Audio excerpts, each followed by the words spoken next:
Hey, what's up everyone? We've been waiting since launch for Judge Samantha, and she's finally here.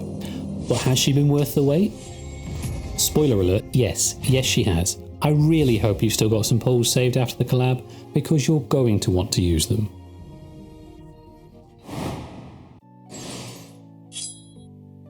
The SP version of Samantha is a Watcher belonging to the Papal States and Aggression factions. This means she benefits from leader auras from Nona Will, Karis, and she's also bringing a brand new one herself, the will to cleanse all foul. Now I'm not sure what she's got against the poultry of the world, but this is a great skill, so you're going to want to slot it in. Samantha's trait is Judgment of Justice. At level 1, this inflicts Judgment Brand on an enemy before she attacks them. And then at the end of the turn, she triggers Judgment Strike.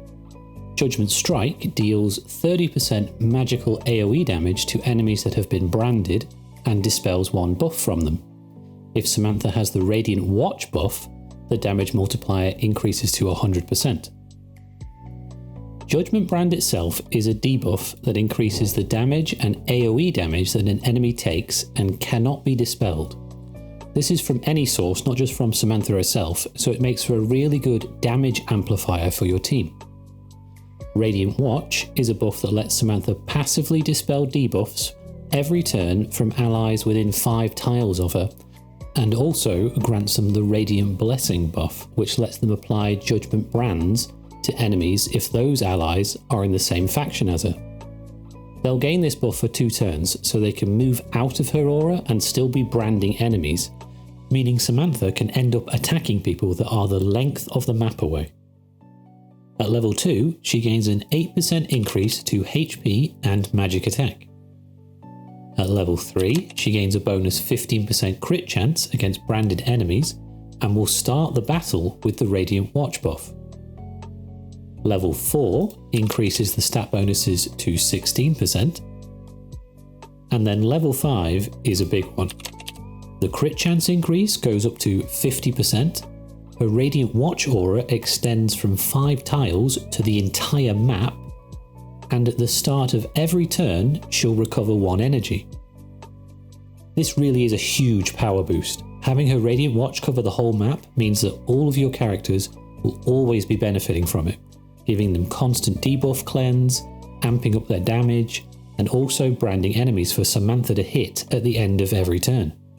That's not even mentioning the fact that she becomes almost completely self-sufficient for crit chance and gets some much needed extra energy. So I'm sure it's no shocker that I'm going to recommend you take her all the way to 5-star. Now, before we go over her skill tree, there's a few other things we need to look at, and the first is her starting skill, Light of Judgment for All Sins. This is a giant 3x6 AoE costing 2 energy with no cooldown that deals 70% damage to all enemies it hits except for the ones in the middle tiles, which take 100% damage. And this skill is great already, and we haven't even looked at what else she can do yet. The range is huge, it does lots of damage, and at 5-star she can spam it every turn. Plus, who doesn't like firing off big lasers all the time? Now, as an SP character, that also means she has an SP skill, which you can unlock once you get her to 3-star and have a copy of her base form. Samantha's SP skill is the reaction, Indestructible Faith. This lets Samantha recover to full health after being defeated twice per battle, as long as she has enough energy. Absolutely her best in slot. If you've got OG Samantha and can access this, 100% use it. With those covered, let's move on to the skill tree. For rank 1, Samantha has 2 passives. Chain of Regeneration, which lets her automatically heal herself and 1 ally within 3 tiles of her at the end of the turn, and Energy Restoration, which helps her energy generation. Both of these are alright, but she's got much better skills, so we're not going to be slotting them in for her build. For the choice though, I'd recommend Energy Restoration. We're taking her to 5-star, so this won't be needed eventually, but unless you're a Giga Whale, that's going to take a while to get to. And this is nice to have in that in-between time when you're still building her up. At rank 3, the first option is Prayer of Devotion. This is a 3 cooldown, 1 energy, instant speed healing skill. It heals all allies within 3 tiles for 30% of Samantha's magic attack and grants them anti-heal immunity, bound resistance, and radiant shine for 2 turns, and then gives Samantha herself Radiant Watch. Radiant Shine is a buff that automatically heals an ally when they take damage. This is one of the ways to keep Samantha's Radiant Watch buff up, and also gives her a ton of utility, so it's a great option to have access to. The other rank 3 skill is Fire Purification.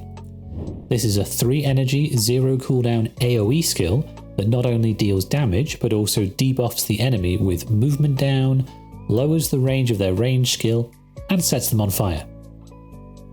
Honestly, both of these are great. They bring a lot of utility to Samantha's kit. You won't use them all the time, but they are nice to have access to. If you've got the Convallaria, then grab both of them. But for you ballers on a budget, I'd prioritise going left side and getting Prayer of Devotion. At rank 5, we're on to the reaction skills with Protection of Light and Energy Recovery. If you've got OG Samantha and can access her SP skill, then that's the one you want to be using. But if not, then I'd recommend Energy Recovery. The damage reduction is less, but it works against everything instead of just single target attacks, and the Energy Recovery is a nice added bonus. Now at rank 7, we've got some more of her key skills, the first of which is Judgment Sanctum, which is her alert skill. It's a 3 cooldown, 1 energy instant speed skill that dispels 2 buffs from all enemies within 5 tiles of Samantha and then gives her Radiant Watch and Forced Alert. This is a special type of alert that can't be interrupted and also has a built-in Hunter's Intuition, so it will trigger when an enemy tries to use a skill as well as when they move into the alert area. It can trigger 3 times per round, and when it does, it hits the target as well as every enemy within 1 tile of them for 50% magical AoE damage. This really is good, and if you're on a map where you can make use of it, it's well worth slotting in. And until you get some more energy at 5 star, it's the go-to skill for keeping Samantha's Radiant Watch up. The second rank 7 skill is Samantha's Leader Aura that we talked about earlier, which along with the normal attack and defense stat increases gives all aggression allies 10% extra skill damage and 20% extra AoE damage. Both of these are key parts of Samantha's kit, so we're going to use a Convallaria here and pick up both of them.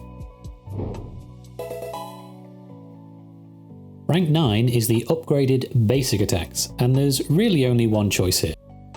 Her unique skill, Light of Sanction, is a 3 to 4 range AoE attack that hits the target and everyone within 1 tile of them 3 times for a total of 69% magical AoE damage.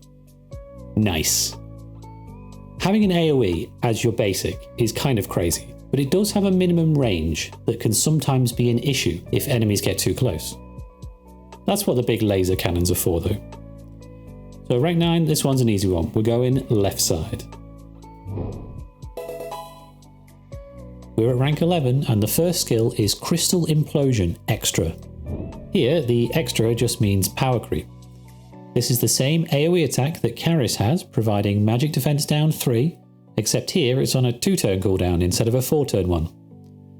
We're going to skip this one. It's only really relevant on bosses, and if you're doing magical damage into those, you only need magic defense down 2, as with Warhorn and Eda's Barrel, you're already taking their defense down to 0. Magic defense down 3 would put their defense into the negatives, but this doesn't actually do anything other than looking funny on the stat window. The second rank 11 skill is the Oath to End All Evil. This is another huge 5-tile AoE with a 3-turn cooldown and costing 3 energy. This one does 220% AoE damage, with the damage reducing for each additional enemy hit by 30% to a minimum of 100%. Then it dispels 3 buffs from each enemy and grants Samantha Radiant Watch. This one does have a big energy cost, but once you're at 5 star or with some external energy support, this is what we'll be using to upkeep the Radiant Watch buff, and also dish out some big damage at the same time. So for rank 11, we're going right side. Next up is gear recommendations, so let's take a look at her signature. For Samantha, this is the Light to Purge All Evil. At 5-star, this gives her a 10% magic attack boost and also grants her the Absolve buff at the start of the battle and before an out of turn attack. This buff gives her 25% extra crit chance and 30% extra crit damage. Now the wording might be a little confusing, but this works for everything she does, not just with her alert. It'll grant her the buff at the end of the battle turn when she does her Judgment Strike, and then it'll stay with her through her next actual turn and all her normal attacks. This sig, combined with her 50% crit boost at 5-star, means she'll be critting all the time and really ramps up her damage. Definitely her best in slot. So for weapons, first up will be her sig gear. If you don't have that though, you could use a Starry Sky Heritage, which has some synergy with the HP boosts that Samantha gets from her star levels, or you could go with a Diffusing Prism for the extra damage. For trinkets, we're just looking for more damage boosts. The best option there is going to be everyone's favourite, the Shield of Justice. If you don't have one of those spare, you could use a Blood Luxite Amulet. Everything Samantha does is an AoE, so that'll work well. And then if you don't have either of those, you could just use an Hourglass. For tarots, Magician's going to be the best to really pump up those AoE numbers. You could also use Justice for more crit, or a Devil when you're on a stage where you can get those stacks built up. And then finally, for engravings, we're going with Sword and Wand for those damage boosts, and you just want to focus on getting magic attack rolls, but if you get a bit of HP to give us some more bulk, that's not an issue. Now let's go over the example build. We're going for maximum damage, so that's her signature, the Light to Purge All Evil, along with the Shield of Justice on Sword and Wand, and with a Magician Tarot. For skills, we're taking her unique basic attack, Light of Sanction, her SP reaction skill, Indestructible Faith, her leader aura, the Will to Cleanse All Foul, her starting skill, Light of Judgment, for all sins, for some big laser goodness, and then her ultimate, the Oath to End All Evil, to upkeep her Radiant Watch buff and for even more AoE damage. If you need the utility from either Prayer of Devotion or Fire Purification, you can swap one of those in instead of Light of Judgment, and if you want to use her alert or you're having energy issues, you can swap in Judgment Sanctum instead of the Oath to End All Evil. Okay, that's everything covered, so now we're on to the most important question. Should you pull? Now, Judge Samantha's a character we've been waiting for since the game launched, and she does not disappoint. She does tons of damage, she's got great utility skills, she's got a unique damage amp that'll stack with other types, she AoE dispels, she's buffing allies, she's attacking enemies the length of the map away. She's awesome. However, I know this is right after the collab, so you've probably spent all your pulls, and the devs have been really cheeky and changed up the schedule so she's here earlier than she should be, so there's no saving time. But you've just got to do it. Scrounge up everything you can and do your best to summon her. For me, she's an absolute must pull.